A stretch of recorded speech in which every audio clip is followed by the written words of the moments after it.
Very good.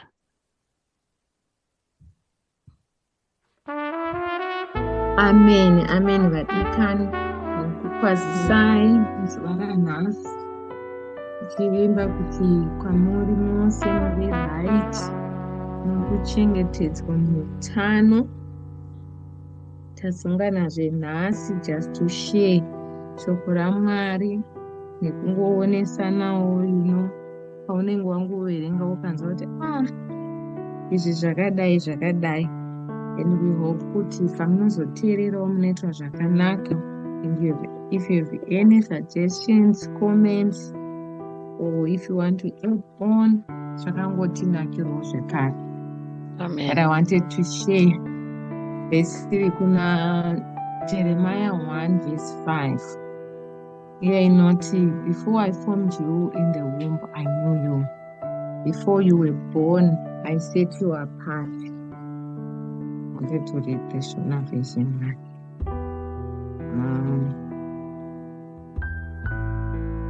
Jeremiah 1 verse 5. Changoverenga neshona.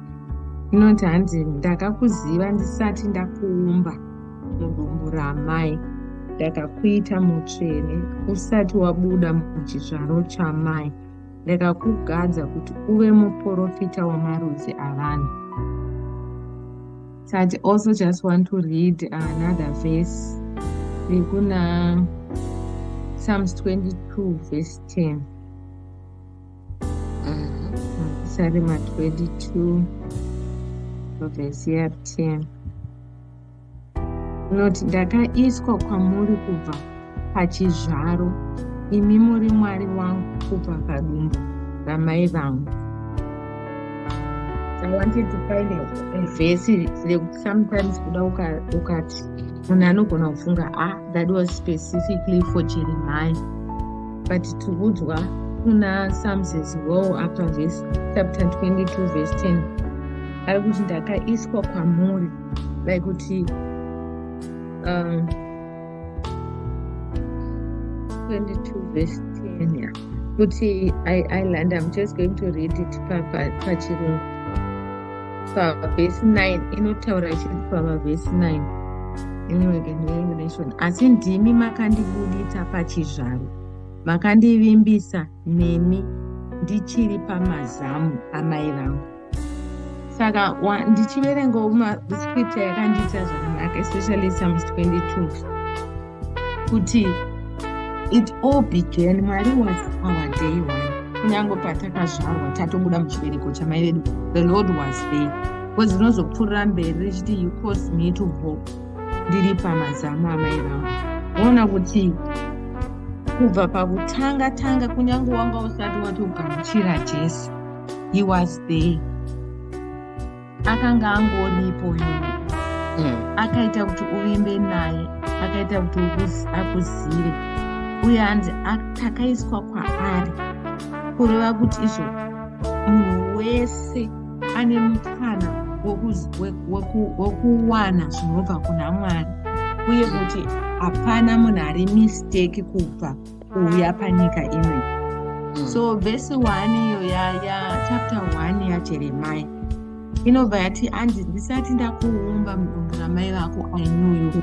So ndaingofunga zvangu ndikati, saka I'm not a mistake kind. You'd find that sometimes munhu anenge pamwe vabereki vako vari kunombakakudza kuti nhumbu it was a mistake, tanga tisatode kuzvara but nhumbu yakazongobata, you know. Kana kuti things happen in life, pamwe kuda makuriro awakaita kana kuti chii zvinokupa kufunga kuti ndofunga ndanga ndiri mistake, or things are happening in your life zvichingochinja singamire uchisheuti ko zviri kumbofamba sei. It's not a mistake, nekuda kuti Mwari asati atatoumbwa tisati aiswa muchizvaro chamai vedu aitotiziva. Hanzi atiziva kudaro akatobva atigadzira, akanga akatotigadzira kuti tichange tichizoita zvakati. He set us apart. Apa kuna Jeremiah anoti, I appointed you as a prophet of the nations. Saka akatondiziva, akandisika before vabereki vangu vatombofunga kuti vachasangana amai vangu Egina naOliver vagozozara Chennai. ndanga nditori ethought yanga yakatogadzirwa kare. Saka whether ndakakasika kuzouya or maybe ndakaswitchwa at birth ndikazopedzisira ndachengetwa nevabereki vangu ivavo vasirivo chaivo, Mwari zvese izvozvo wanga wakatozvironga kuti it's going to work in that order. Saka it was all part of the plan. I want to believe that everything that happens to us, even from where you've been until where you are now, it's all part of the plan yaMwari. Saka chatinofanirwa kuita ndechekuti tidzokere kune source, kuna iye uyu muridzi akatisika akatiumba, kuti saka plani yenyu zvaikamira apa iri kuda kumboenda kupi, tiri kumbofamba sei. Tidzokere kwavari Mwari vavo tivabvunza kuti saka munoda kuti timboenda kupi imi Mwari, where am I going? Because at least ukazenge une kuziva kuti mauri kufamba mauri utori mupurpose. Ndaitotaura nhasi Dorina, I think chitoti sometimes we spend our lives chiti I wonder what is my purpose in life, what is my purpose in life, when already we are walking in our purpose. Unodzonzwa sometimes munhu anogona kuita makore pamwe kuda anga asingatombozive Mwari, kana kuti anga ari mugangster, kana kuti pamwe aita zvakaita sei, aiuraya kana kuti aidii, but maari anoita paanenge achitaura achiti I always felt there was more, this was not it. And eventually munhu iyeye anozotendeuka, pamwe ova mushumiri kana kuti over involved mune zvinhu zvakawanda wanda zvakasiyana siyana. Saka isusu upenyu hwedu mamiriro hwakaita zvazvino, exactly where you are now, for me paunderstanding rangu andiri kuita ndeyekuti I am exactly where I'm supposed to be. I am exactly at the place where I am supposed to be. But ndinofanira kudzokera back to the source. I have to link to God and just have an understanding yekuti okay, zvinhu zvinomamirira zvakaita zvino zvichazofamba sei. Chinofanirwa kuitwa neni, what I'm believing and knowing kuti zvandinofanirwa kuita inini, my efforts that I have to put is to pursue holiness and to ask for the condition of my heart to be right, to be nice, to live right. But my circumstances anondiwira inini anotenderwa naMwari kuti andiwire. Ndiye Mwari anotendera zvinoitika kwandiri kuti azviite, because Bible ravo rinototaura kuti ndiye anosika zvakanaka nezvakaipa. Yes. Saka chimwe nechimwe chinoitika kwandiri chinokonzereswa naye Mwari. Saka isu we just have to keep going back to God, tichikumbira, tichinoka, tichitsvaka kuti Mwari torarama sei, and just pursue to be our best. Always go back to Him. Let's always go back to Him. Kuti how do I life? Ndofamba sei? But you are not a mistake, mudikani. And Mwari vakakuumba vakakuisa muchizvaro chamai vako, in that family that you grew up in. That was the intention of God. Because kazhinji unogona kuti pane mastatements anozotaurwa nevanhu tanzi you choose your friends and not your family. Dai ndakazozvarirwa hangu kana kumhuri yakadai, zvese izvozvo it was not meant. You were meant to be with that family, with those parents. Kunyange kana wakaswitchwa at birth kuhospitari wakapiwa vasiriwo, ivavo vakaenda navo ivavo is exactly who God wanted you to be with. Saka dai Mwari vakangotibatsira to have that understanding yekuti chatinofanirwa kuita isusu ndechekuvatsvaka nekurarama zvakanaka, ende nekudzokera back kwavari kuti ndimi source, ndimi musiki, so where to next. That is all I wanted to share.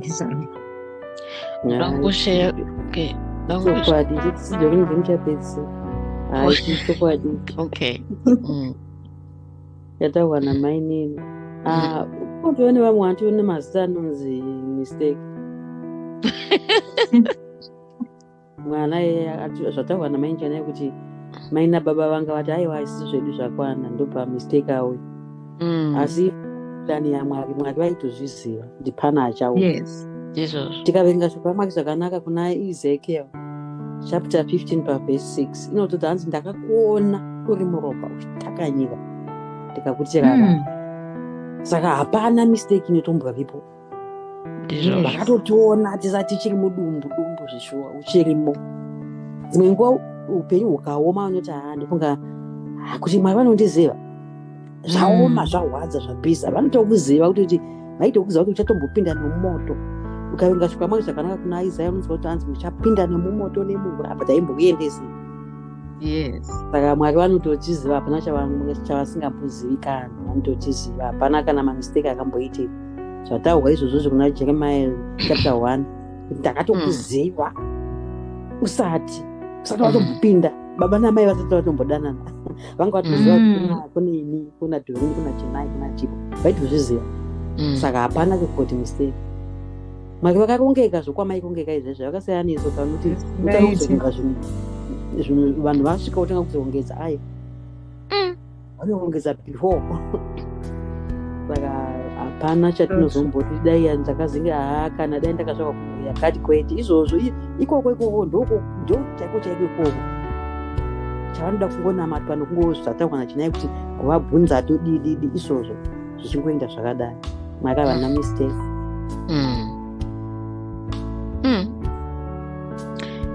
Hazvinotyisa ende pane ndaitokombe yangu mabhuku emaprofeta this Jeremiah, Isaiah, Ezekiel.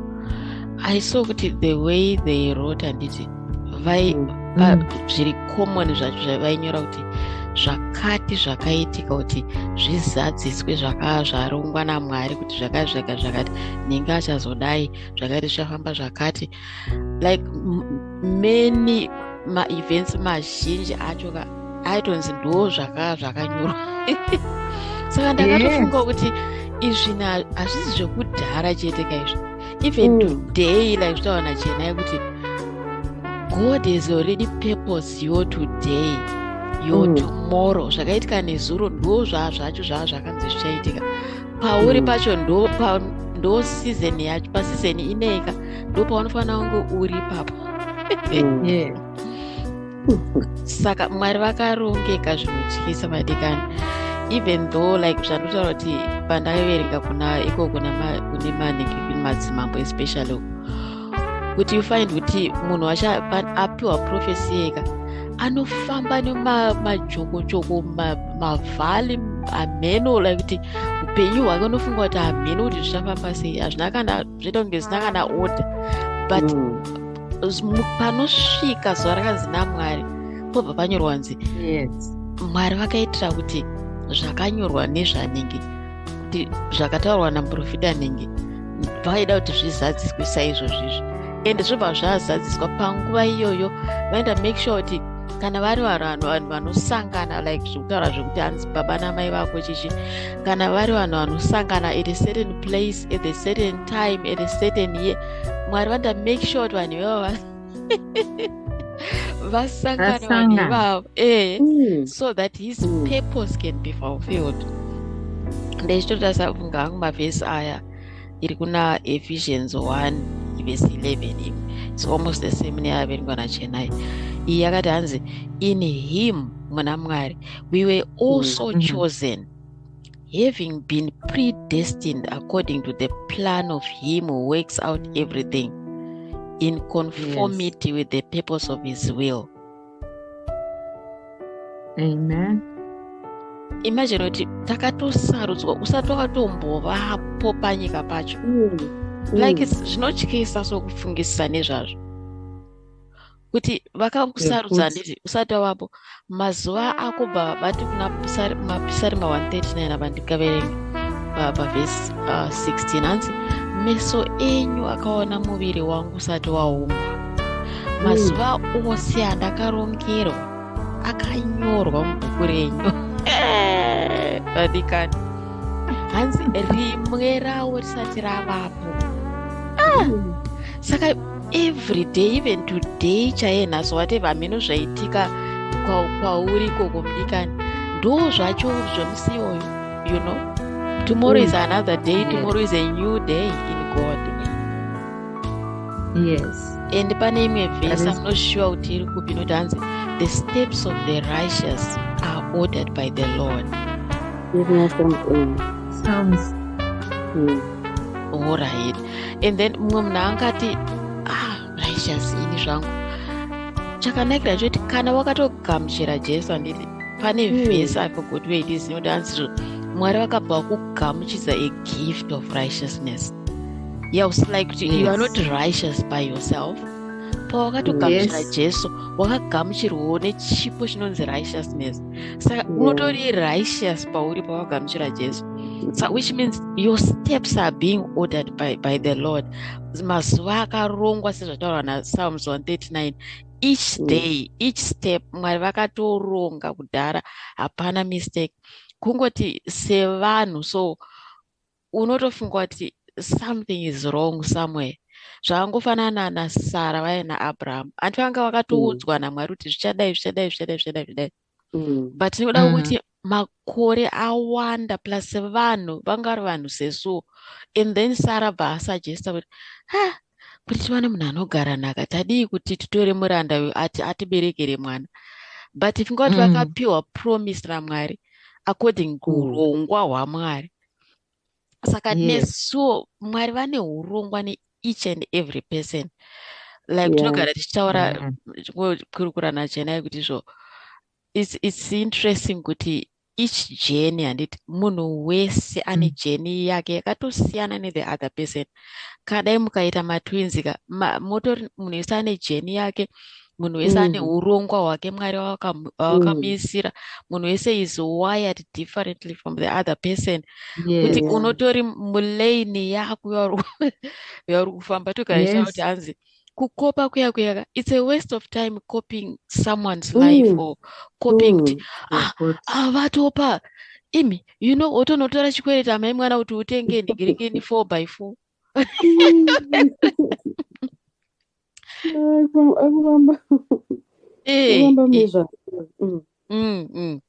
Saka zvataurwa kuti hanzi haizi mistake. Your life is not a mistake. The most important thing zvataura nachenai is to pursue him. Kuti tigone kugara mahari, tigone kunyatso I don't know what the word. I'm going to jail. Kana kuti chigo to align sort of, to make sure you are aligned with him and it kuva neukama where uri so deep, then you make sure that you are not making mistakes. The devil is not taking advantage of your things and actually upset your path nzira dzako. So it's very important kugara maari, to pursue him with all your heart, to make him your first option. It doesn't matter how busy you can be or how busy your schedule can be. Surely you can spare 10-20 minutes just to spend before him, that kind of thing. Yes. Yeah. That is so true. And we are not saying kuti munhu anofanira kungogara ongozorora ongoti amen kandi zvakarongwa zvakadai. You have to pray. Our main agenda, like Yamata was doing, is to pursue the Lord. Unoona Jabez paanonzi akazvarwa, mai vacho vakampasara kuti Jabez because akazvarwa vakamuzvara mukutambudzika handiti. But Jabez haana kungoramba, haana kungomira. Akaenda kuna musiki wake akati, if only Lord you will bless me and enlarge my territory. Yes. So it still tells us we have to go back to God and ask God. We have to go back to God and seek his spirit. We have to go back. Pane pai Mwari pavanoti kana muchinamata, hanzi munamata muchiti Baba vedu vari kudenga. There is a part there that says, give us this day our daily bread. Kureva kuti ivo Mwari ndo vanotipa mana or whatever it is that is required for each day. Nekuti ndivo baba vedu. Wazona izvo I think kuna Matthew 6:33 before Matthew 6:33. I think inotaura kuti like we must not worry kuti tichadyei kana kuti tichadii, nekuti baba wedu unoziva kuti tinozvida izvozvo. Unoti each day has got its own worries. Saka again we have to go back to him, because I think there's a verse ipapo inonzi yavanoti yo verse 7 inotaura kuti hanzi kunyange hanzi Solomon nekuwanda kweupfumi hwake kwese kwakwe, but anga asina kushongedzwa as much as uswa hunochengetwa nhasi mangwana hukandwa mumutu. But Mwari wobva vati hanzi if he cares for uswa, what more of us vanhu vake, you know. So we just have to still go back to the Lord, nekuti ndiye akatiziva, akatiumba, akatiisa muchizvaro chaakatiisa, akakutendera kuti uyamwe from the breast that yakayamwa from, ukararama mararamira uri kuita. Only him can change, only him can make your situation better, only him, because ndiye ane mazuva ataura kuti akatotirongedzera kare, anoaziva.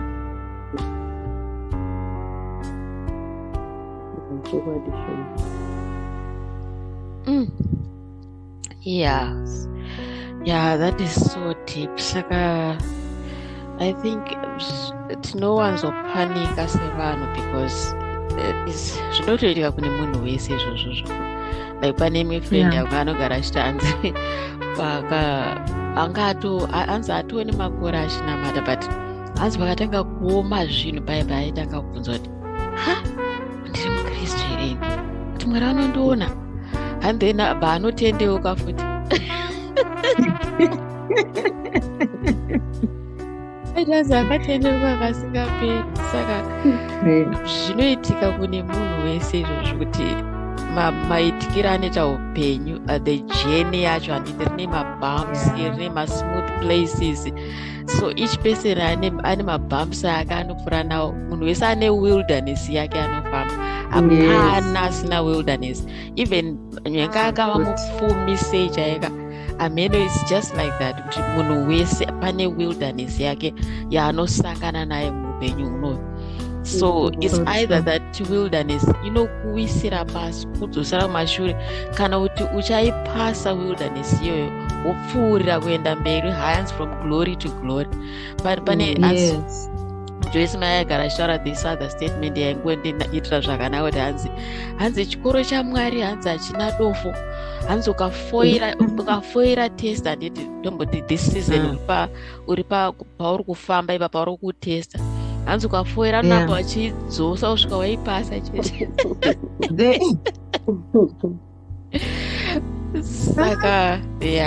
Saka ise jeni vadikani, munhu wese ari parwendo rwake. Let us keep on kuleni yedu and nekuramba tichitsvaka Mwari tisinganeti. Yes, so true. So true. And also kuziva Mwari, it does not make us repellent from matambudziko or my situations. Unotofanwa kutoti upfure nazvo. Kada utasa paya, I always say like vhesi yekuna Noa panoita mvura yakawanda inoenda kudenga, manzi makomo ese anovharwa nemvura, and then pozongosara yango architect inenge ichiita inenge ichiflota mudenga. So matambudziko, instead after tawina, like test yachirehwa naSidorini, after tawina hawombo remain the same. Even your trust in the Lord, your belief chayo it just doesn't remain the same. Unenge watokwidzwa wapa nechimwe chiyero. Saka we can never pray our situations away, but God gives us the strength in His Spirit. Yeah, inonzi it's not by power nor it's not by might nor by power, but by my Spirit. He gives us His Spirit that we are able to overcome the challenges and end up to level pamusoro-soro. Havadikani mazvinzwira this week sezvambotaurwa earlier on, so you are free to comment, subscribe, share. If anyone knows angangonida kunzwa this message, Saka tinokutendai nekuteerera kwese kwamunenge muchiita pamuchazonzwa this discussion, and sechipa vachativharirawo. Tinokuonai futi next week. Amen. Tinokutendai baba vakanaka nokutendeka. Tinokuongai manherano mutsvene. Maita enyu nokutizivisa Jehovha kuti hatina kuuya pano panyika nemistake, asi waita urongwa hwenyu Mwari kuti makatiziva tisati tambopinda mudumbu mamai vedu. Mwari wangu tinokutendai taakuzivai zvino kuti tiri kufamba semaplans enyu Mwari. Hatina kuuya panapa netsaona, asi takauya neurongwa hwenyu Mwari. Tinokutendai manherano, tinokuongai muridzi wedenga nepasi kuti mukuramba muchingotikoresa, mukuramba tichingoziva kunaka kwenyu. Tinokutendai Jehovha wehondo, mazviita mambo wemadzimambo. Tibatsireiwo baba vangu vanga vasati vaziva kuti taakuzivai iye zvino. Taakuziva kuti muri Mwari vakanaka, Mwari vakarongeka, vanoronga before tisati makatirongera tisati tauya Mwari. Makatirongera tisati tauya. Tinokutendai mazviita manherano musaka Jesu pachasasanganazve next week tichibva kutaura kwenyu maita enyu Mwari vekudenga, muzita nemubaba raJesu vanoshamisa. Amen. Amen. Amen. Bye bye vadikani. Bye.